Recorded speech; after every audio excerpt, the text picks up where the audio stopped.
أعوذ بالله من الشيطان الرجيم بسم الله الرحمن الرحيم اللهم صل على سيدنا محمد وعلى آل سيدنا محمد وبارك وسلم۔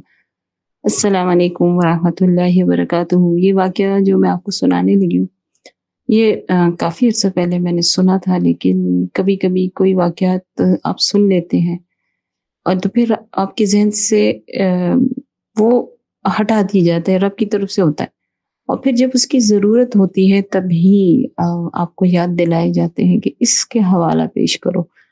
میرے ساتھ ہمیشہ یہ ایسا ہوتا ہے۔ تو کسی نے کوئی سوال پوچھا تھا کہ جب ہم درود شریف پڑھتے ہیں تو ہمارے دل میں جو خیالات گزرتے ہیں، تو اگر ہمارا درود شریف پیش ہو رہا ہے تو کیا ہمارے جو دل کے اندر جو خیالات ہیں، خواہشات ہیں، دعائیں ہیں، عرضیاں ہیں، احساسات ہیں، کیا بھی وہ بھی نبی کریم صلی اللہ علیہ وسلم تک پہنچتے ہیں؟ تو یہ واقعہ سن لیں اور اس کا فیصلہ آپ خود کریں۔ یہ واقعہ میں نے سنا تھا، ایک بزرگ ہیں، وہ آتے ہیں سوشل میڈیا پر اور ان کے واقعات اکثر ماشاءاللہ بہت خوبصورت ان کے مشاہدات ہوتے ہیں اور وہ اپنے سناتے ہیں، بہت سنانے کا انداز بھی بہت دھیما ہے۔ وہ کہہ رہے تھے کہ ایک دفعہ 2006 17 دسمبر کی رات وہ کہیں مطلب بیان وغیرہ سے واپس آئے تو رات کے تقریباً 1 بجنے والے تھے، کافی تھکان ہو چکی تھی، ظاہر دسمبر کی راتیں تھی، ٹھنڈی تھی۔ تو یہ کہہ رہے تھے کہ میں نے عشاء کی نماز نہیں پڑھی تھی کیونکہ سفر میں اور پھر واپسی آنے میں ٹائم ہو گیا، تو میں نے کہا کہ میں عشاء کی نماز پڑھ لیتا ہوں، لیکن میں اس قدر شدید تھکا ہوا تھا کہ میرے جسم نفس نے کہا کہ نہیں تھوڑی دیر پہلے آرام کر لو، جبکہ دل کہہ رہا تھا کہ اگر آنکھ نہ کھلے پھر ٹائم پہ، اور عشاء کی نماز قضا ہو گئی۔ کہتے میں نے جب دیکھا 1 سے 1:30 بج گیا اسی کشمکش میں، تو کہتے اسے میں نے ٹیک لگائی تو میری آنکھ لگ گئی۔ کہتے آنکھ لگی تو میرے بھاگ جاگے، میں نے آقا کریم صلی اللہ علیہ وسلم کو خواب میں دیکھا کہ آپ صلی اللہ علیہ وسلم اب بہت قریب میرے تشریف فرما ہیں، اور مجھے مخاطب کر کے، یعنی اس شخصیت کو مخاطب کر کے فرما رہے ہیں کہ اپنی انگلی شہادت کی انگلی مبارک اپنے مونچھ مبارک کی جگہ پر پھیرتے ہوئے کہ میرے مونچھوں کی مقدار دیکھ لو، مطلب اچھی طرح جیسے آپ کہتے ہیں نوٹ کر لو۔ تو کہتے ہیں کہ میں نے بہت قریب سے وہ مقدار سب کچھ دیکھی، اور یہ دیکھتے ہی اچانک میری مطلب ایک دم سے آنکھ کھل گئی۔ میں جب جاگا تو میں نے کہا کہ یہ کیسا خواب میں نے دیکھا ہے، آقا کریم صلی اللہ علیہ وسلم نے اپنے مونچھوں کی مقدار کے متعلق کیوں اشارہ کیا ہے؟ ظاہر جب آقا کریم صلی اللہ علیہ وسلم اور ایسے بزرگان دین ہوں تو پھر ان کے لیے ہر خواب میں کوئی نہ کوئی اشارہ ہوتا ہے۔ تو کہتی مجھے اس وقت تو سمجھ نہیں آئی، بہرحال کہتے میں نے عشاء کی نماز پڑھی اور اس کے بعد سو گیا۔ کہتے صبح 10 بجے کا وقت تھا، تو ان کے جو چاہنے والے کہہ لیں، دوست کہہ لیں، ان کا نام طارق ہے، تو کسی نے مجھے کہا کہ وہ آپ سے ملنے آئے ہیں۔ وہ بھی لاہور ہی میں کہتے مقیم ہیں لیکن کافی فاصلے پہ ہیں۔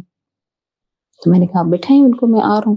کہتے پھر میں جب ان کے پاس گیا تو ان کا حال احوال پوچھا، کہ پھر انہوں نے ان کے بارے میں بتایا، اپنے دوست کے بارے میں۔ ان کا معمول ہے کہ آدھی رات کو اٹھ کر یا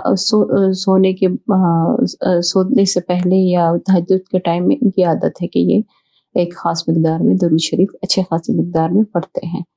تو کہتے ہیں کہ میں نے ان سے پوچھا خیریت، آج آپ صبح صبح آئے تشریف لے آئے؟ دسمبر میں تو صبح 10 بجے لگتا ہے کہ بس۔ تو انہوں نے کہا کہ ہاں میں آپ سے ایک سوال پوچھنے آیا ہوں، کیونکہ میں نے بہت سی حدیث کی کتاب سب کچھ پڑھا ہے لیکن مجھے نہیں ملا اس کا جواب۔ کہتے میں نے کہا پوچھیں؟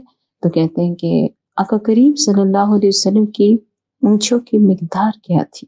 سبحان اللہ۔ کہتے وہ ہستی کہتی ہے کہ جیسے میں نے ان کے یہ سوال پوچھے میری آنکھوں سے آنسو جاری ہو گئے، اور میں نے ان کو کہا کہ یہ سوال کیوں پوچھا آپ نے، مطلب کیوں پوچھنے کی آپ کو ضرورت پیش آئی یا کچھ کیا جاننا چاہتے ہیں؟ تو انہوں نے کہا کہ رات کو میں درود شریف اپنی مقدار جو تعداد ہے وہ میں پورا کر رہا تھا، تو میرے دل میں ایسے ہی جب میں درود پڑھ رہا تھا تو دل میں خیال آیا کہ آقا کریم صلی اللہ علیہ وسلم کے لباس کے متعلق، داڑھی مبارک کی مقدار کے متعلق، باقی سارے حلیے مبارک کے متعلق میں نے بہت سنا ہے اور ہر جگہ سنا ہے، پڑھا ہے، لیکن کبھی یہ نہیں پتا چلا کہ آقا کریم صلی اللہ علیہ وسلم کی مونچھوں کی مقدار کتنی تھی۔ تو کہتے اس لیے میں نے کہا کہ میں صبح اٹھتے ہی آؤں گا اور آپ کے پاس یہ سوال پوچھوں گا، لیکن آپ رو کیوں رہے ہیں؟ تو انہوں نے کہا کہ آپ مجھے پہلے اس سوال کا جواب دیں کہ جب آپ یہ درود پڑھ رہے تھے اور جب آپ کے دل میں خیال آیا تو کیا آپ مجھے بتا سکتے ہیں وہ وقت کیا تھا؟ تو انہوں نے کہا کہ میں اگر غلطی نہ کروں تو رات کا 1 یا 1:30 بجے کا وقت تھا اور میں درود شریف پڑھ رہا تھا، تو کہتے ہیں پھر میری آنکھوں سے آنسو جاری ہو گئے اور میں نے ان کو پھر کہا کہ آقا کریم صلی اللہ علیہ وسلم نے اس طرح آپ کے دل میں آئے ہوئے خیال کو مجھے دکھایا اور آپ کو بتانے کے لیے کہ میرے مطلب آقا کریم صلی اللہ علیہ وسلم کی مجھوں کی مقدار کیا ہے۔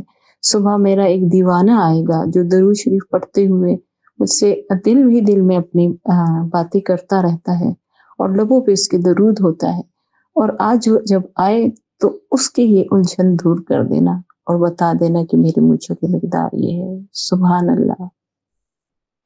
آقا کریم صلی اللہ علیہ وسلم نے فرمایا کہ میرا امتی کہیں بھی ہو اور اب مجھ پہ درود بھیجے تو میں اس کو خود سنتا ہوں، مطلب اللہ ان کو نبی کریم صلی اللہ علیہ وسلم تک اپنی اس امتی کا جو درود پڑھتا ہے نام والد کے نام کے ساتھ کیفیتوں کے ساتھ، تو کیا دل میں گزرنے والے خیالات، سوالات اور دعاؤں کی درخواست کو بھی نہیں پہنچائے گا؟ سب کچھ پہنچاتا ہے میرا رب اپنے محبوب کے در پہ، اپنی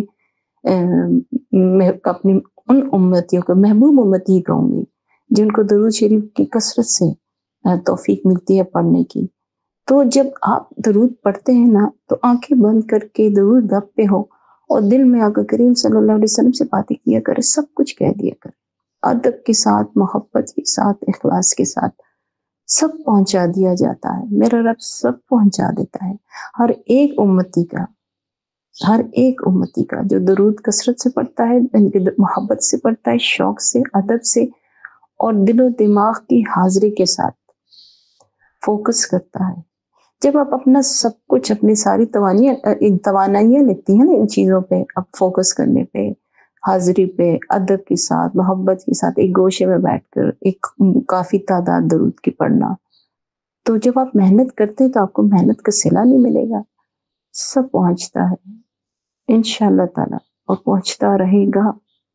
یہ سلسلہ رکنے والا نہیں ہے، بس آپ ان میں شامل ہو جائیں کہ جن کے دل کی باتیں بھی وہاں تک پہنچائی جاتی ہیں درود کے ساتھ۔ اللہ کریم ہمیں ان لوگوں میں شامل فرمائے اور ہمیشہ ہی شامل رکھے۔ آمین ثم آمین۔ السلام علیکم ورحمۃ اللہ وبرکاتہ۔